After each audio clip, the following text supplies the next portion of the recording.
नमस्ते बच्चों, मैं मंजू स्थार आदर्श विद्या मंदिर किस्मी देसर से कक्षा 3 विषय पर्यावरण पाठ 1 रिश्ते नाते। जमुना अपने माता पिता के साथ शहर में रहती है। उसके माता पिता शहर में नौकरी करते हैं। दीपावली की छुट्टियों में वह अपने माता पिता के साथ अपने दादाजी और दादी जी से मिलने गांव गई। वहां उसने देखा कि गांव के चबूतरे पर बुजुर्ग लोग बैठे आपस में बातचीत कर रहे थे। पिताजी ने सभी का अभिवादन किया और उनके कुशलक्षेम जाने। घर पहुंचकर माता पिता सहित जमुना ने दादाजी और दादी जी के चरण छुए।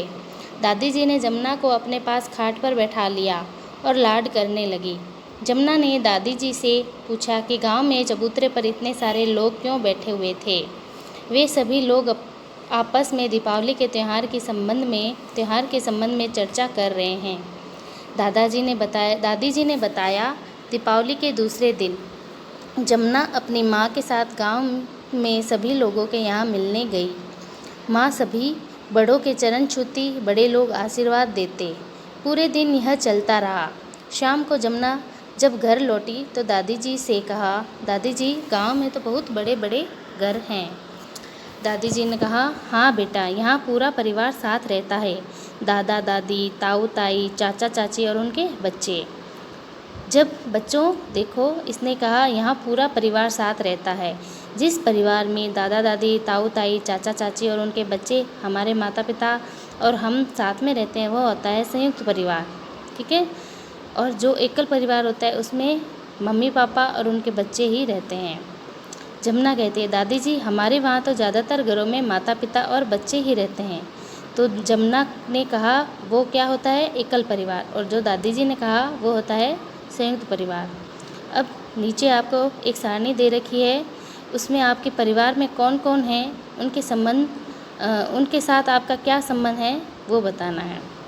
क्रम संख्या जैसे 1 2 3 4 दादाजी है, दादी जी है, चाचा चाची, ताऊ ताई, जो भी सदस्य हैं आपके घर में, चाहे 4 हो, 5 हो, 8 हो, तो आप उनका नाम लिखना है और आपका संबंध उनसे क्या है। जैसे दादाजी का नाम लिखा, उसके सामने लिख दिया ये हमारे दादाजी हैं।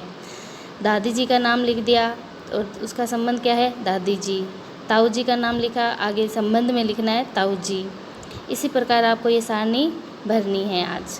फिर पता कीजिए कक्षा में किसके घर में सबसे अधिक सदस्य हैं और किसके घर में सबसे कम सदस्य हैं। यानी कि कोई ऐसे बच्चे जिसके घर में सबसे ज़्यादा सदस्य हैं, यानी कि संयुक्त परिवार है, उस बच्चे का नाम लिखना है और इसके सदस्य का नाम लिखना है कि उसके घर में इतने सदस्य हैं।